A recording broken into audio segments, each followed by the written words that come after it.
참 소망의 새 아침이 밝았습니다. 2024년 10월 15일 새벽 기도회 찬송가 525장 돌아와 돌아와 부르시면서 하나님 앞에 함께 나아가시겠습니다.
오늘 우리에게 주시는 말씀은 열왕기하 24장 8절에서 25장 7절 말씀입니다.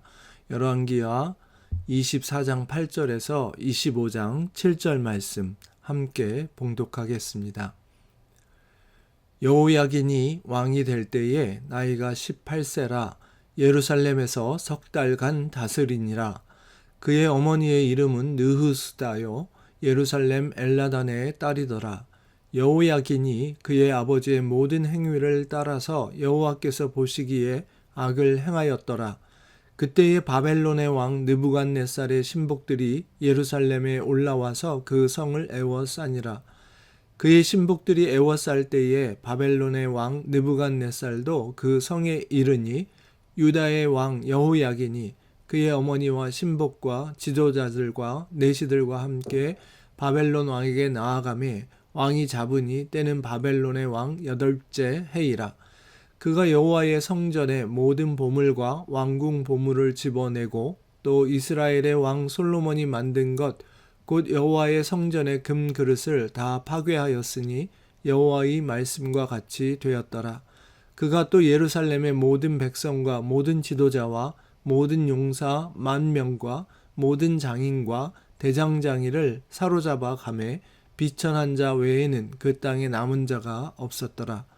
그가 여호와긴을 바벨론으로 사로잡아 가고 왕의 어머니와 왕의 아내들과 내시들과 나라의 권세 있는 자도 예루살렘에서 바벨론으로 사로잡아 가고 또 용사 7,000명과 장인과 대장장이 1,000명 곧 용감하여 싸움을 할 만한 모든 자들을 바벨론 왕이 바벨론으로 사로잡아 가고 바벨론 왕이 또 여호야긴의 숙부 matthania를 대신하여 왕으로 삼고 그의 이름을 고쳐 시드기야라 하였더라.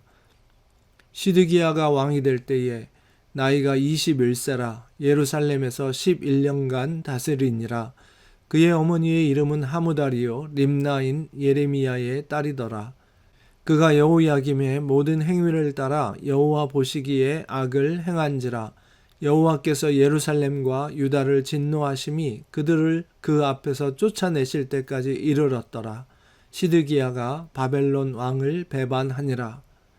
시드기야 제9년 열째 달 10일에 바벨론의 왕 느부갓네살이 그의 모든 군대를 거느리고 예루살렘을 치러 올라와서 그 성에 대하여 진을 치고 주위에 토성을 쌓음에 그 성이 시드기야 왕 제11년까지 포위되었더라.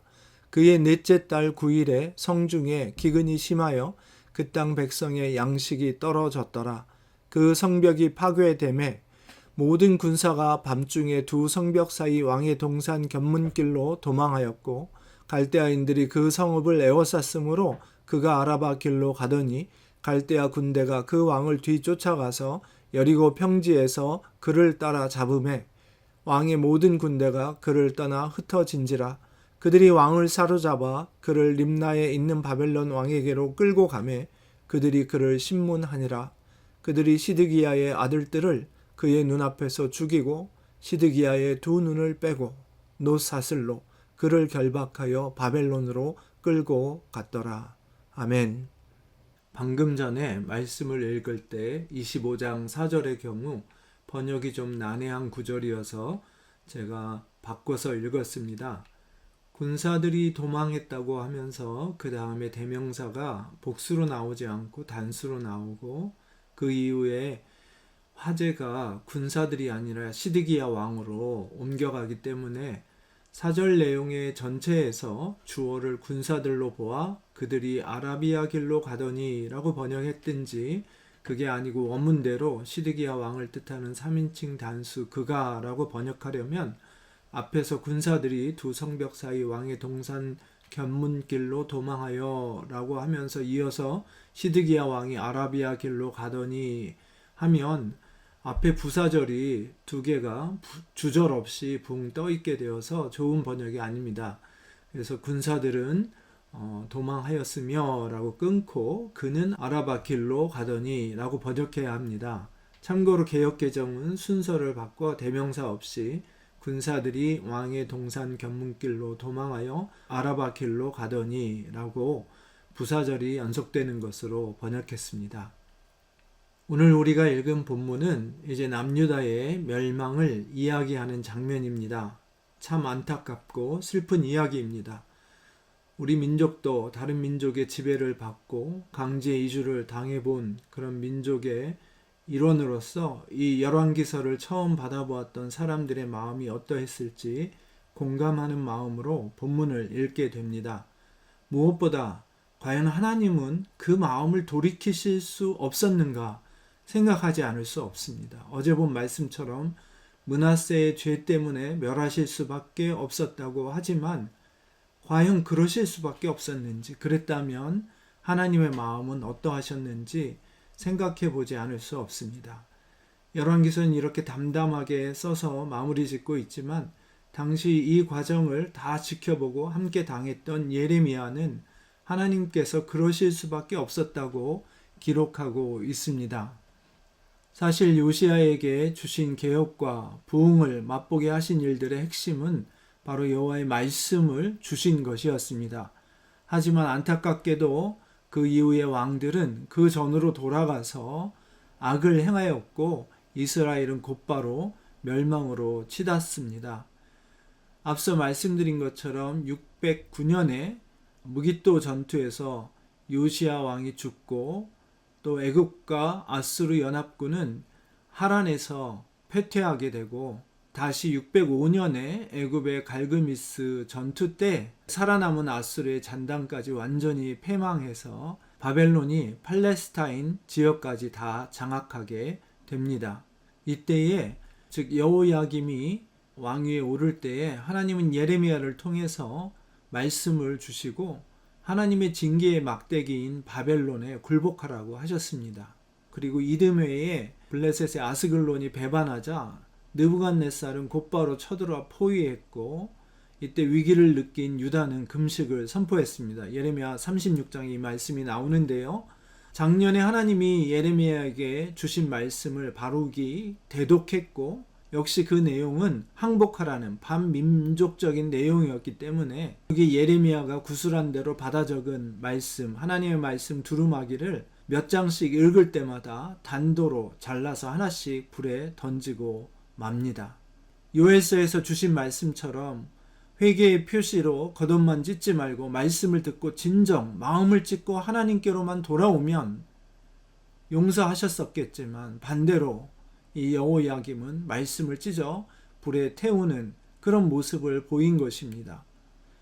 이후에 바벨론이 완전히 애굽을 정벌하려고 했지만 거기에 실패하자 기원전 602년 한 3년 뒤의 일인데요. 그는 다시 애굽과 손잡으려고 했고 어제 읽은 24장 1절 2절 말씀처럼 바벨론은 즉각 주변국을 동원해서 응징에 나섰고 이 여호야김 왕은 포로로 잡혀 끌려갈 운명에 처합니다. 말씀을 보면 포로로 끌려가기 전에 아마 팔레스타인에서 죽은 것 같습니다. 그리고 이어서 왕이 된 여호야긴 역시 반역하자 바벨론은 바로 응징하고 대대적으로 나라의 핵심 인재들을 끌고 가 다시는 반기를 들지 못하게 하려고 했습니다. 이것이 바로 오늘 읽은 24장 후반부의 말씀입니다. 두 번째 포로, 대대적으로 포로들이 10,000명 이상 이렇게 끌려갔는데요. 이어 남유다의 마지막 왕이 된 시드기야도 역시 하나님의 말씀을 제대로 믿고 따르지 못했습니다. 그나마 예레미야를 두려워하는 모습을 보이고 함부로 대하지는 않았지만 거짓 선지자들의 말씀 왜곡에 귀를 기울여 흔들렸던 그런 왕이었던 것을 알 수 있습니다. 시드기야가 왕이 된 지 4년 만에 시드기야는 팔레스타인 지역의 나라들을 모아서 반바벨론 동맹을 맺습니다. 그리고 그 회의를 예루살렘에서 개최하는데 이때 예레미야가 다시 한번 하나님의 징계의 막대기에 굴복하라는 말씀을 전하자 이건 하나님이 주신 멍에라고 그렇게 이야기하자 하나냐가 그 멍에를 꺾으면서 하나님께서 바벨론을 물리쳐 주시고 이스라엘을 구원해 주시겠다고 거짓 예언을 합니다. 그러자 하나님은 예레미야에게 쇠 멍에를 다시 만들어서 하나님의 심판이 결코 돌이키지 않을 것임을 이야기해 주십니다. 하나님은 이미 시드기야 통치 원년에 예레미야를 통해서 이미 바벨론에 끌려간 그러나 하나님의 말씀을 받아가진 그들이 좋은 무화과로서 하나님 백성의 회복의 미래가 그들에게 달려있다고 말씀해 주셨습니다. 다시 말해서 나라는 망했어도 하나님의 말씀과 그 언약의 말씀을 가진 백성은 살아있었고 하나님은 그들을 통해 다시 회복해 주실 것이었습니다. 이제 말씀을 마치려고 합니다. 하나님은 이렇게 안타까운 마음을 가지고 예레미야의 표현대로 부지런히 아침 일찍부터 일어나셔서 또 다시 이스라엘 백성을 돌이키게 하시려고 선지자들을 보내시고 말씀을 보내셨음에도 그들은 듣지 않았고 결국 멸망의 길로 가는 하나님의 그 안타까운 마음을 저희들이 기억해야 할 것입니다. 또한 어제 말씀이 오늘도 우리가 되새길 말씀은 한 가지밖에 달리 없습니다. 결국에는 말씀을 받아 지키는 인생이어야 그나마 징계 후에라도 미래가 있다는 것입니다. 이 땅이 아무리 악해지고 심지어는 교회마저도 하나님의 말씀을 왜곡하고 저버리더라도 우리만은 그 말씀을 붙들고 지켜야 미래가 있습니다.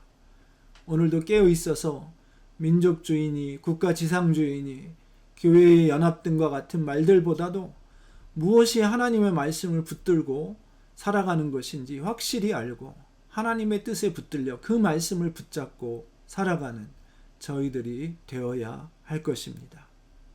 기도하시겠습니다. 하나님, 오늘도 그 택하신 백성을 긍휼히 여기셔서 부지런히 찾아 나서시며 주의 귀한 사역자들을 통하여서 또한 말씀을 통하여서 날마다 저희에게 돌아오라고 말씀하여 주시니 감사합니다. 그러나 완고했던 이스라엘 백성들의 모습에서 저희들의 죄를 동일하게 고백합니다. 용서하여 주시고 말씀을 들을 때에 주께로 돌아올 수 있는, 돌이킬 수 있는 회개의 영을 더하여 주옵소서. 주님, 말씀만이 저희의 참 소망이고 또 보루이고 미래인 것을 알게 하여 주옵소서. 믿음의 눈으로 볼 때 너무나 악한 일들이 일어나고 있고 하나님의 뜻을 거스르는 일들이 오히려 좋은 일들로 포장되어 나타나는 이 악한 세대에, 심지어는 교회마저도 하나님의 뜻을 왜곡하고 저버리는 상황에서 참 믿음의 보루가 되어서 말씀을 가진 사람들로 나라와 우리 민족과 또 함께 살게 해주신 이 땅 캐나다와 또 열방 가운데 소망이 될 수 있는 저희가 되도록 복내려 주시옵소서. 오늘도 은혜 주셔서 성령의 은혜와 능력으로 분별하며 결단하며 살아가는 하루가 되게 하여 주옵소서. 저희를 긍휼히 여겨 주시고 살게 하시는 주님의 은혜와 사랑을 감사드리며 예수님 이름으로 기도했습니다. 아멘. 참소만 귀한 가족 여러분, 오늘도 이렇게 하나님의 뜻을 분별하며 믿음으로 결단하며 사시는 승리하는 하루가 되시기를 간절히 축원합니다. 주의 자녀로 산다는 것에 불 가운데로 걸어가는 것, 그 속에서 신실하게 날 지키시는 그 손길을 경험하는 것, 주의 자녀로 산다는 것은 바다 위로 걸어가는 것,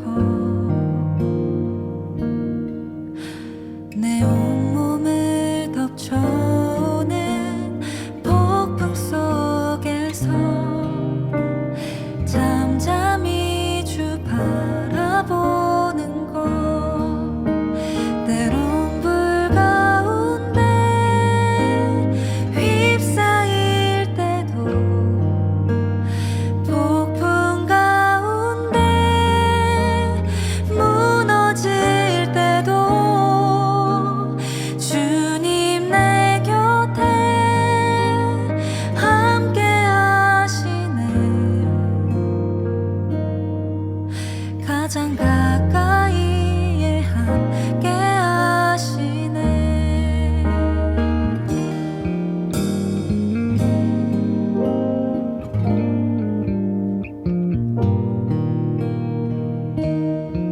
하나님의 전신갑주를 입고 하나님의 말씀을 힘입어 담대히 승리하길 원합니다. 믿음으로 선포합시다. 굳게 서리, 굳게 서리, 굳게 서리, 굳게 서리, 그 말씀 위에 굳게 서리라. 굳게 서리, 굳게 서리, 굳게 서리, 그 말씀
주님께서 주시는 힘과 능력으로 살아가길 원합니다.